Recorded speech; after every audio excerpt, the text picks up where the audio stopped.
பசங்க 2 பேர் பஸ் ஸ்டாப்ல நின்னு பேசிக்கிட்டு இருக்காங்க.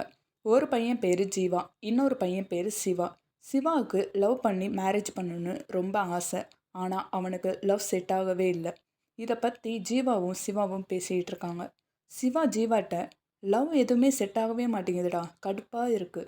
ஜீவாவும் அதான் உன் பிரச்சனையா? முன்னாடியே சொல்லியிருக்கலாம்ல. ஏன் சொன்னா என்ன பண்ணியிருப்ப? ஜீவாவும் நான் ஒரு பொண்ணை காட்டுறேன் போய் பாரு பிடிச்சிருந்தா சொல்லு நான் போய் பேசுகிறேன். டேய் சும்மா இருடா ஏதாவது பண்ணி பொண்ணுங்கிட்ட அடி வாங்க விட்டுறாத. டேய் அவன் என் ஃப்ரெண்டு தான்டா நல்ல பொண்ணு சிங்கிளாக தான் இருக்கா. நீ போய் பாரு அப்புறம் சொல்லு. டேய் பாரு பாருன்னா எங்கடா? அந்த பக்கம் திரும்பி நின்றுட்டு இருக்கால அவ தான். சிவாவும் அந்த பக்கம் போயிட்டு திரும்பி வரும்போது அந்த பொண்ணை பார்க்குறான். பார்த்ததும் சிவாவுக்கு ஒரு லவ் ஃபீல் ஆகுது. ஜீவா சிவாவை பார்த்து என்னடா ஓகேவா? வேணாம்டா செட் ஆகாது. ஏன்டா என்னாச்சு? அவளுக்கெல்லாம் என்னை பிடிக்காதுடா.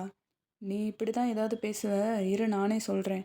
சிவா ஜீவா வாயை பொத்தி சொல்ல விடாமல் தடுக்கிறான். இருந்தாலும் சிவா அந்த பொண்ணுக்கிட்ட சொல்லிடுறான். அந்த பொண்ணு பேர் சக்தி. சக்தி சக்தின்னு கூப்பிட்டதும் சக்தி உடனே திரும்பி பார்க்குறா. என்ன ஜீவா? சிவா ஜீவா வாயை பொத்தி பேச விடாமல் தடுக்கிறான். ஜீவா விடலை. சக்தி இவன் தான் என் ஃப்ரெண்டு சிவா. உன்னை ரொம்ப பிடிச்சி போச்சான். உன்னை லவ் பண்ணுறானா? ஜீவாவோட தலைக்கு பின்னாடி சிவா முகம் மறைஞ்சிருக்கு. சக்தியும் அப்படியா?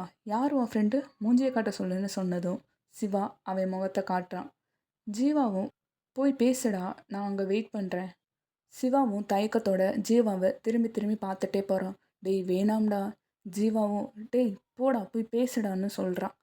சிவா பயந்துட்டே போகிறான். சக்தி சிவாவை பார்த்து வாங்க சார் நீங்கள் தான் அவர் ஃப்ரெண்டா? இல்லைங்க அவன் சும்மா விளையாட்டுக்கு தான் அப்படி சொன்னான். நீங்கள் எதுவும் தப்பாக நினச்சிக்காதீங்க. என்னோட பேர் சிவாங்க. நான் சக்தி. அப்போ சிவா சொன்ன மாதிரி எதுவும் இல்லையா? அப்படி சொல்லிட முடியாது. வேற? சிவாவும் ஃபஸ்ட்டு ஃப்ரெண்டாக இருப்போம். அப்புறம் ஓகேனா ஓகேனா இல்லை ஓகேனா அடுத்து என்னவோ அப்புறம் பார்த்துக்கலாம். இப்படியே 2 பேரும் நல்லா பேச ஆரம்பிக்கிறாங்க. சக்தி சிவாவை ஒரு நல்ல ஃப்ரெண்டாக மட்டுமே பார்க்குறா. ஆனால் சிவா போக போக சக்தியை ரொம்ப லவ் பண்ண ஆரம்பிக்கிறான். ஒரு நாள் சிவா சக்திகிட்ட லவ்வை சொல்லலாம்னு முடிவு பண்ணுறான். அவளை தேடி போகிறான். எங்கேயுமே அவள் இல்லை. சரின்னு கால் பண்ணுறான். சக்தி எங்கே இருக்க? இங்கே தான் சிவா. நம்ம எப்பயும் காஃபி ஷாப் வருவோம்ல அங்கே தான். அப்படியா சரி இரு நான் வரேன்னு அந்த காஃபி ஷாப்புக்கு போகிறான். சிவா அவள் சொன்ன காஃபி ஷாப்புக்கு வெளியில் நின்றுட்டு அவன் கூட அவனே பேசிகிட்டு இருக்கான். டே சிவா சொதப்பிடாதடா. ஒழுங்காக சொல்ல வர்றத தெளிவாக சொல்லிடு. அவள் இன்னும் உன்னை ஃப்ரெண்டாக தான் நினச்சிக்கிட்டு இருக்கா. ஸோ எப்படி சொன்னால் ஓகே சொல்லுவாளோ அப்படி சொல்லு. ஓகேவா? கூல் போ போ. சிவா சந்தோஷமாக சக்தியை பார்க்க உள்ளே போகிறான். அவளை பார்த்ததும் குழப்பத்தோட அவள் முன்னாடி போய் நிற்கிறான். ஏன்னா சக்தி கூட ஒரு பையன் இருக்கான். சக்தி சிவாவை பார்த்ததும் ஏய் சிவா என்னடா இப்போ தான் கால் பண்ண உடனே முன்னாடி வந்து நிற்கிற? சிவா சோகமா இல்லை ஒன்றும் இல்லை சும்மா இந்த பக்கம். இது யாரு? சக்தியும் நானே உன்கிட்ட சொல்லலான்னு இருந்தேன். நீயே வந்துட்ட. புரியல என்ன சொல்ல வந்த? இது அர்ஜுன். நாங்கள் லவ் பண்ணுறோம். என்கிட்ட சொன்னதே இல்லை. சக்தியும் நாங்களே இப்போ தான் சொல்லிக்கிட்டோம். தெளிவாக சொல்லு எனக்கு புரியலை. இவர் எங்கள் வீட்டு பக்கம்தான் குடியிருக்காரு. அடிக்கடி பார்த்து பேசிப்போம். எனக்கு அவரை பிடிக்கும். அவருக்கும் என்னை பிடிச்சிருக்குன்னு இப்போ தான் சொன்னார். ஓ ஓகே ஓகே. சரி நீங்கள் பேசிகிட்டு இருங்க. எனக்கு ஒரு வேலை இருக்குது. முடிச்சுட்டு உனக்கு கால் பண்ணுறேன். ஓகேடா பாய். சிவாவும் சிரிச்சுட்டே அந்த இடத்த விட்டு கிளம்புறான். அவங்கள விட்டு தூரம் போக போக சிரிச்சுக்கிட்டே இருந்த முகம் அழுகையாக மாறுது.